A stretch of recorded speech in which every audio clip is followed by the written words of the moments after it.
नमस्कार दोस्तों, Navodaya coaching centre में आपका हार्दिक स्वागत है। मैं शैलेंद्र कुमार। अब आपको क्लास 6 की एनसीईआरटी की बुक के विषय भूगोल का दूसरा चैप्टर ग्लोब, अक्षांश एवं देशांतर के विषय में अध्ययन करेंगे। इस चैप्टर में सबसे पहले अध्ययन करने से शुरुआत करने से पहले मेन ये जानना जरूरी होता है कि इसमें पढ़ने से ज़्यादा जो मैपिंग है उसके बारे में जानना जरूरी होता है। जैसे कि सबसे पहले ग्लोब से शुरू करते हैं। ग्लोब में क्या है, एक ये ग्लोब को अर्थ को समझने के लिए ग्लोब का रूप लिया जाता है। ग्लोब में मेनली ये होता है कि जैसे ये अर्थ मान लिया जाता है, ये अर्थ, ये पृथ्वी को एक मानक माना जाता है। ये रियल पृथ्वी को ऐसे तो वो नहीं कर सकता, तो इसमें क्या है, ग्लोब माना जाता है। और ये जो अक्ष पे ऐसा माना जाता है जिस पर ये पृथ्वी टिकी होती है ग्लोब पे, जिस एक मिडिल लाइफ होता है वो 20 से डिवाइड के हिसाब से बीचों बीच होता है, उसके सेंटर में होता है और वो जो है थोड़ा सा झुकी हुई प्रतीत होती है इसमें। और ये जो है अक्ष पर पृथ्वी टिकी होती है। ग्लोब को सही रूप से ग्लोब यूज किस लिए किया जाता है? ग्लोब को अर्थ, महासागर और लैंड जो भी चीज़ें होती हैं पृथ्वी पर स्थित होती हैं, पर्वत, पहाड़, समुद्र, सारी चीज़ों को एक सिस्टमैटिक तरीके से समझने के लिए ग्लोब का यूज़ किया जाता है। क्योंकि ग्लोब को ऐसे पृथ्वी पर मैप पे पूरी तरह सही से नहीं समझा जा सकता है, क्योंकि पृथ्वी एक गोल रूप से है जिसको कि पूरा मैप में बिछा के नहीं समझ सकते हैं, तो ये ग्लोब का यूज़ किया जाता है। ग्लोब इस चैप्टर में सबसे दूसरी बात यह है कि एक विषुववृत्त अगर ग्लोब में जाएंगे तो पृथ्वी को एक भाग अगर उत्तर दक्षिण में देखा जाए तो ये जो है अक्ष के हिसाब से देखा जाता है कि थोड़ा सा झुकी होती है 23.5 डिग्री। इसके बाद अगर हम जाते हैं तो विषुववृत्त क्या होती है? ये पृथ्वी होती है और इस पृथ्वी को बीचों बीच लाइन से 0 डिग्री से एक लाइन काल्पनिक रेखा के रूप में मानते हैं। इसे विषुववृत्त कहते हैं, इंग्लिश में इसे इक्वेटर भी कहते हैं। ये पृथ्वी को बीचों बीच भाग से डिवाइड करती है और इसमें आप साफ से देख सकते हैं महत्वपूर्ण अक्षांश एवं तापकटिबंधीय का फिगर है, या आपको एनसीईआरटी बुक में मिल जाएगा। इसमें जो है कर्क जो विषुववृत्त है ये 0 डिग्री पे डिवाइड कर रही है अर्थ को, मध्य भाग से गुजरती रेखा। इसके बाद ये कर्क रेखा है। कर्क रेखा 23.5 डिग्री उत्तर में होती है और मकर रेखा 23.5 डिग्री दक्षिण में होती है। और इसके बाद इसमें मेनली हम आपको बता दे रहे हैं, इसमें ध्यान दीजिएगा, एक एक चीज बहुत बारीकियों से देखिएगा। ये सबसे जरूरी होता है इस चैप्टर में, सबसे जानना जरूरी, कुछ इसमें ज्यादा नहीं है। इसमें अक्षांश, देशांतर रेखाएं, अक्षांश रेखाएं, कर्क रेखा, मकर रेखा और विषुववृत्त, और इसके बाद प्रमुख मानक यमोत्तर और शीतोष्णकटिबंधीय क्षेत्र, ये सब चीजें जान गए तो आप इस चैप्टर को बहुत अच्छे से समझ सकेंगे। इसलिए एक एक शब्द इसमें बहुत इंपॉर्टेंट है। अगर एक भी शब्द इधर उधर कंफ्यूजन हुआ तो फिर थोड़ा समझने में प्रॉब्लम होती है। जैसे इसमें कर्क रेखा क्या होती है? विषुववृत्त के ऊपर होती है, ये इसको इक्वेटर भी कहते हैं इसी को। और ये जो है कर्क रेखा जो होती है 23.5 डिग्री उत्तर में है और ये 23.5 डिग्री दक्षिण में मकर रेखा। और इस भाग को, इसका मतलब कर्क रेखा और मकर रेखा के जो भाग है इस भाग की बात करेंगे। अगर हम मेनली इसको देखेंगे तो ये भाग होता है ये। अगर इस भाग को देखेंगे तो इस भाग को हम उष्णकटिबंधीय क्षेत्र के नाम से भी जानते हैं। इस भाग की खासियत क्या होती है? इस भाग में सबसे बड़ी बात खासियत यही होती है कि आप अगर इस भाग में देखेंगे तो इस भाग में सनलाइट एकदम सीधी इसमें सबसे ज्यादा रोशनी पड़ती है, जिससे कि यहाँ सबसे ज्यादा गर्मी होती है और बारिश भी सबसे ज्यादा होती है। सीधी सी बात है, जहाँ पे सबसे ज्यादा धूप होगी वेपराइजेशन सबसे ज्यादा होगा, बादल बनेंगे और बारिश भी ज्यादा होगी। इस क्षेत्र में सनलाइट सीधी पड़ती है जिसकी वजह से यहाँ पे गर्मी ज्यादा होती है। और इसके बाद ये जो कर्क रेखा और मकर रेखा है, यही दो रेखाएं हैं। और विषुववृत्त में तो हम हमेशा ही पढ़ते हैं, लेकिन कर्क रेखा और मकर रेखा ही दो ऐसी रेखा हैं जो अर्थ में सर के ऊपर जो है सनलाइट पड़ती है एक समय पे आने पे। बाकी और जो है और कहीं नहीं है कि आप शीतोष्णकटिबंधीय की कर्क रेखा के इधर चले जाइए, दक्षिण में चले जाइए, दोनों भाग में फिर धीरे धीरे वो जो है मौसम हमेशा उसे कहने का मतलब टेम्परेचर कम होता चला जाता है। इसीलिए क्यों, क्योंकि यहाँ हमेशा सीधी सनलाइट सीधी नहीं पड़ती। यही कंडीशन सेम उत्तर ध्रुव में है, दक्षिण ध्रुव में है कि ज्यादा ना गर्मी पड़ेगी इधर, ना ज्यादा ठंडी पड़ेगी। दक्षिणी ध्रुव और उत्तरी ध्रुव में हमेशा जो है क्या है, बर्फीली एरिया माना जाता है क्योंकि बर्फ पड़ती है। ये एरिया जो होता है शीतोष्णकटिबंधीय होता है, ये एरिया शीतोष्णकटिबंधीय होता है। एग्रीकल्चर के लिए सबसे बेस्ट माना जाता है। इस क्षेत्र से लेकर शीतोष्णकटिबंधीय विषुववृत्त का एरिया, और इसके बाद ये दक्षिणी शीतोष्णकटिबंधीय, बस इसके बीच में खेती सबसे ज्यादा जो है की जा सकती है। इसके बाद तो समझ लीजिए दक्षिणी एरिया है जिसमें बर्फ ज्यादा जम जाती है, तो ज्यादा खेती किसानी नहीं कर सकते क्योंकि बर्फ जम जाती है। आशा करते हैं ये फिगर आपको समझ में आ गया होगा। फिर से एक बार बता दे रहे हैं, ये जो रेखाएं होती है वक्र रेखाएं होती हैं, समांतर रेखाएं के नाम से भी जाना जाता है। समांतर रेखा विषुववृत्त के परिप्रेक्ष्य में समांतर रेखाओं के नाम से जानी जाती है। यही रेखाओं को अक्षांश रेखाएं भी कही जाती हैं। ये कर्क रेखा जो भी होती है, इसमें ये जो है ये ऐसी जो रेखाएं पास होगी, ये रेखाएं कहने का मतलब है, अगर हम देखेंगे तो ये जो रेखाएं हो रही है, ये अगर देखा जाए तो अक्षांश रेखाएं कही जाएंगी। और ये अगर इसी को आपके ऐसे भाग से देखे जाएंगे, जो खड़ी रेखाएं ये अगर देखी जाएंगी तो देशांतर रेखाएं कही जाएंगी। ये दोनों में बहुत डिफरेंस समझना जरूरी होता है। इसके बाद वही चीज फिगर देखा है, ये जो है देशांतर रेखा है, पूर्व पश्चिम और उत्तर दक्षिण में पूरा समझाया जाएगा। ध्रुव दो ही होते हैं, उत्तर ध्रुव, दक्षिणी ध्रुव, और इसके बाद इधर की जो है पूर्व साइड, ये पश्चिम साइड है। इसके बाद अब यहाँ पे आ जाते हैं हम, महत्वपूर्ण अक्षांश एवं समांतर रेखाएं जो है, ये फिगर में जो आपको समझा दी यही सारी चीजें हैं। और तापकटबंधीय क्षेत्र यही बता दिए हैं कि कौन से तापकटबंधीय क्षेत्र, ताप का मतलब कि जो तापमान से जुड़ा हुआ है, कटिबंधीय क्षेत्र जो आते हैं, जैसे इस भाग को हम उष्णकटिबंधीय भाग कहा जाता है। सबसे ज्यादा जो है गर्मी वाला क्षेत्र कहा जाता है, यहाँ पे सबसे ज्यादा वेपराइजेशन होगा, कहने को मतलब सनलाइट सीधी पड़ेगी। बाकी इस साइड में, नीचे साइड मकर रेखा के ऊपर, मकर रेखा के नीचे और कर्क रेखा के ऊपर के जो एरिया है, ये एरिया यहाँ पे जो है, इसीलिए क्या है ठंडी ज्यादा पड़ती है, और इसीलिए इसको कहा जाता है क्या, शीतोष्ण, उत्तर शीतोष्ण कटिबंधीय, और ये दक्षिण शीतोष्ण कटिबंधीय, क्योंकि यहाँ पे वो तापमान जो है कम हो जाता है, वहाँ सनलाइट सीधी नहीं पड़ती है, इस वजह से। पृथ्वी के तापकटबंधी यही क्षेत्र, जैसे हम आपको बताते रहे, तापकटबंधी क्षेत्र एरिया ये डिवाइड किया जाए, जिसे उष्णकटिबंधी कहते हैं, शीतोष्णकटिबंधी कहते हैं, और ये दक्षिणी शीतोष्णकटिबंधी कहते हैं। इनका मतलब यही है, टेम्परेचर के हिसाब से ये एक एरिया डिवाइड किया गया है कि पृथ्वी के किस भाग में कितनी ज्यादा गर्मी होगी, कितनी ज्यादा ठंडी होगी, उस आधार पे हम उसको डिवाइड किए हैं। ये कोई रेखा, वास्तविक रेखा कहीं बनी नहीं है, कोई डिवाइड नहीं है, ये एक काल्पनिक रेखा पृथ्वी पर मानी गई है, जहाँ से टेम्परेचर के बेस पे और विभिन्न जो है कैरेक्टर के बेस पे निर्णय कही जाती हैं।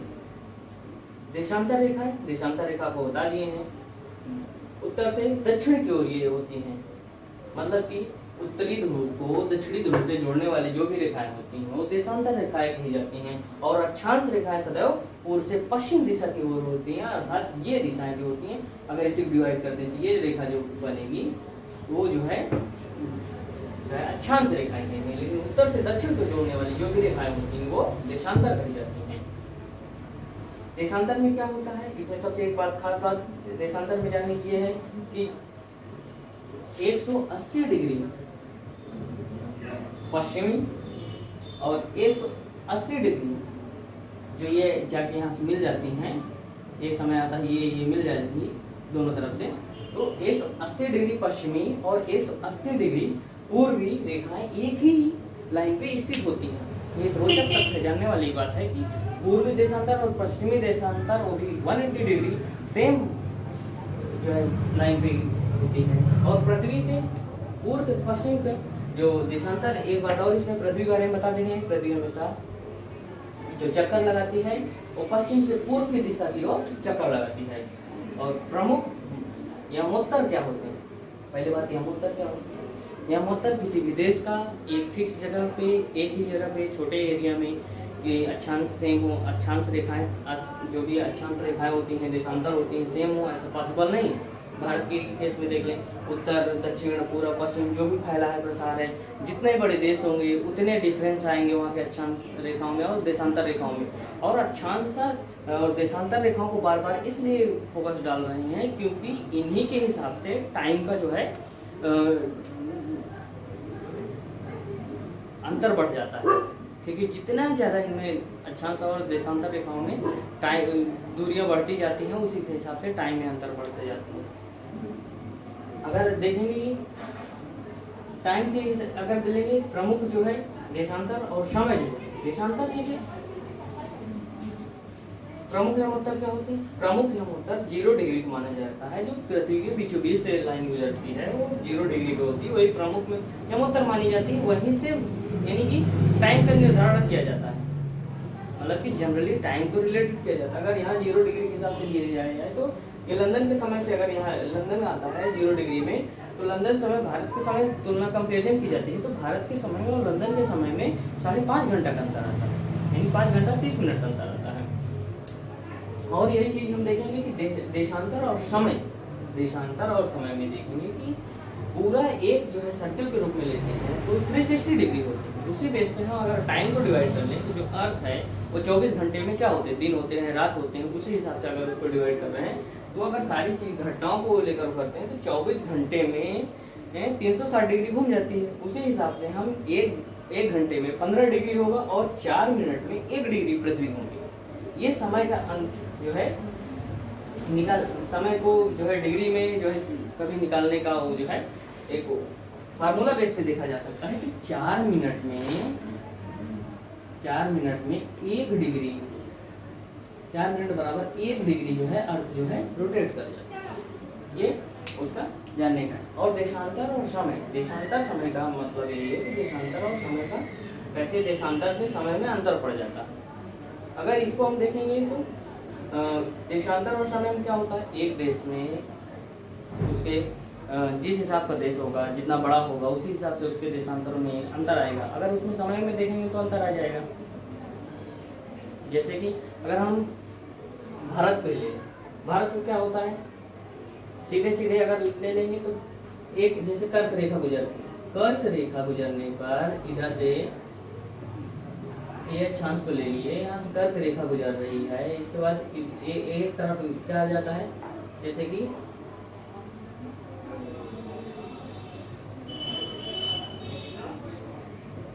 ये कर्क रेखा यहाँ से गुजर रही है, बट कर्क रेखा के यहाँ से कर्क रेखा आ रही, इधर कर्क रेखा आ रही, दोनों तरफ कर्क रेखा आ रही है, लेकिन कर्क रेखा तो यही गुजर रही है।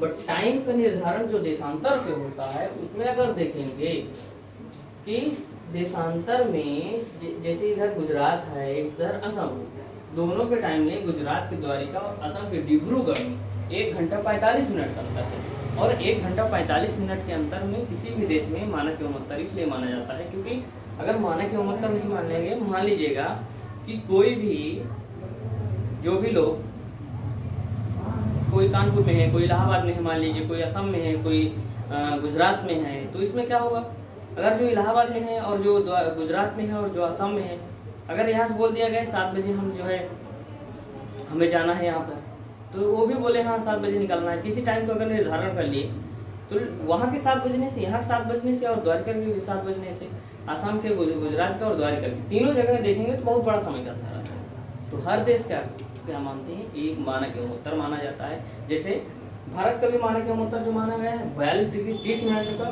भारत का मानक यमोत्तर माना गया है, जो इलाहाबाद के नैनी से गुजरते भारत का मानक यमोत्तर माना गया है और इलाहाबाद के नैनी के पास से गुजरता है, वो 82 डिग्री 30 मिनट का जो है माना गया है। और जो है इसको इसलिए माना गया है क्योंकि जो भी भारत की जैसे ट्रेनें हैं, जो भी टाइमिंग है, कहीं भी लोग टाइम देंगे तो सारे लोग एक ही टाइम से चलें, कहीं भी कोई डिफरेंस ना हो, नहीं तो दिक्कत हो जाएगी। इस वजह से एक टाइम फॉलो किया जाता है। हालांकि देखा जाए तो सूर्योदय समय में और टाइम में अंतर रहता है, बट अगर देखा जाए तो 1 घंटा 45 मिनट का अंतर है, 1 घंटा 45 मिनट का अंतर है। क्यों हम इलाहाबाद के ही पास थे, अगर देखा जाए तो क्यों 82 डिग्री 30 मिनट ही क्यों लिया गया, ये भी क्वेश्चन उठ सकता है बच्चों के मन में। तो इसमें सबसे बड़ी बात है, इसमें सोचने वाली बात है कि अगर हम ऐसे ले रहे हैं इस लाइन को, यहाँ और यहाँ के समझ में इतना अंतर है, ये गुजरात हो गया और ये असम हो गया। यहाँ दोनों के अंतर में है वो 1 आवर्स 45 मिनट, 1 आवर 45 मिनट का अंतर है, 1 घंटा 45 मिनट का अंतर है। तो हम ना इधर घुमाने ना इधर घुमाने, अगर यहाँ जो समय देख रहे हैं, यहाँ जो समय देख रहे हैं, इन दोनों में अंतर आ रहा है 1 घंटा 45 मिनट। इससे अच्छा हम दोनों का मान के बीच से मान ले रहे हैं, वही बीच की जो लाइन माना गया उत्तर भारत के बीचों बीच से दोनों गुजर रही है, यही माना के उत्तर माना जाता है। और ये जो लाइन यहाँ से क्रॉस कर रही है, जिसको क्रॉस कर रही है, वो कर्क रेखा के बेस पे यहाँ जहाँ तक माना के उत्तर पूरा निर्धारण किया गया है, जो पूर्व से और पश्चिम से के हिसाब से उसको बीचों बीच से डिवाइड कर देते हैं, कर्क रेखा से पास से करते हुए निकल जाते हैं, वही भारत का माना गया उत्तर माना गया है। इस चैप्टर में मेनली आपको मेन से बता देते हैं। इस चैप्टर में सबसे ज्यादा ध्यान देने वाली बात है अक्षांश का ध्यान रखिए, देशांतर को ध्यान रखिए कि अक्षांश क्या होती हैं, जो भी पूर्व से पश्चिम को अर्थ में जोड़ने वाली लाइन होती हैं, जैसे ये है, ये ऐसे जो लाइन जा रही हैं वो कही जाएंगी क्या, अक्षांश रेखा। और मेनली अर्थ को समझने के लिए इसमें सबसे मेन लाइन जो होती है विषुववृत्त, कर्क रेखा, मकर रेखा, इसे इक्वेटर भी कहते हैं इंग्लिश में।